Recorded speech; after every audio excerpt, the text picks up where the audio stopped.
OBC आरक्षण संपला अशा विवंचनेतून लातूर येथील भारत कराड नावाच्या तरुणाने आत्महत्या केली. हे फार दुःखदायक घटना आहे आणि मला अशा प्रकारच्या घटना परत होऊ नये, कारण त्या GR जो 2 सप्टेंबर 2025ला जो GR निघालेला आहे त्यामध्ये कुठेही ओबीसीच्या आरक्षणामध्ये मराठ्याचा समावेश केलेला नाही आहे. कुठेही कुणबी प्रमाणपत्र मराठ्यांना सरसकट देण्याच्या संदर्भात जी मागणी होती ती कुठेही सरकारने मान्य केलेली नाही आहे. जे खरे ओबीसी आहेत, ज्यांच्याकडे काही ना काही पुरावे आहे, त्याच लोकांना 1966च्या आधीचे पुरावे त्याच लोकांना प्रमाणपत्र मिळणार, त्याच लोकांना व्हॅलिडिटीसुद्धा मिळणार आहे. आणि म्हणून मला असं वाटतं की मी या माध्यमातून संपूर्ण महाराष्ट्रातील सर्व ओबीसी युवकांना विनंती करतो की कुठेही तुम्ही इतक्या टोकाची भूमिका घेऊ नका. कोणतंही आपलं आरक्षण संपलेलं नाही आहे, आपलं आरक्षण अबाधित आहे आणि कुठेही ओबीसी आरक्षणाला ही सरकारी धक्का लागू देणार नाही आणि आम्हीसुद्धा धक्का लागू देणार नाही. कुठेही या प्रकारचं जो विचार आहे, टोकाचा विचार आहे, हे करू नये.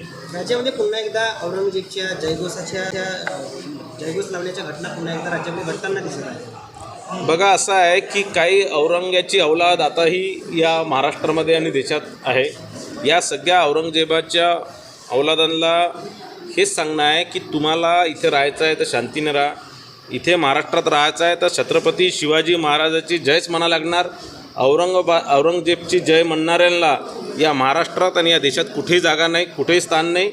आणि त्यांनी याच्यानंतर या प्रकारच्या गोष्टी करू नये, नाहीतर त्यांना दुसरीकडे पाठवण्यात येणार. मराठ्यांना 10% आरक्षण देण्यात आलं EWS मधून. तो आरक्षण तुम्हाला नको आहे का असं छगन भुजबळ म्हणालेले आहेत आणि त्याच्यावरून त्याचं उत्तर जे मराठ्यांचे जे नेते आहेत त्यांनी द्यायला पाहिजे. अशिक्षित लोकांनी त्याच्यावर उत्तर देऊ नये असं आव्हान मराठ्यांना केलं छगन भुजबळ. बघा, असं आहे की EWS मध्ये जे मराठा समाजाला आरक्षण देण्याचं काम माननीय मुख्यमंत्री देवेंद्र फडणवीस साहेबांनी केलं आहे. या माध्यमातून मराठा समाजाला 16% मराठाला 10% आरक्षण मिळणार आहे आणि हे आरक्षण फार मोठं आहे. मराठा समाजाने याचा फायदा घेतला पाहिजे आणि अनेक लोक घेऊन सुद्धा राहिले. आता मागे या भरती प्रक्रिया मंत्रालयात या भरती प्रक्रिया राज्य शासनामध्ये भरती प्रक्रियेमध्ये अनेक लोकांनी याचा फायदा घेतला, अनेक मराठ्यांनी याचा फायदा घेतला.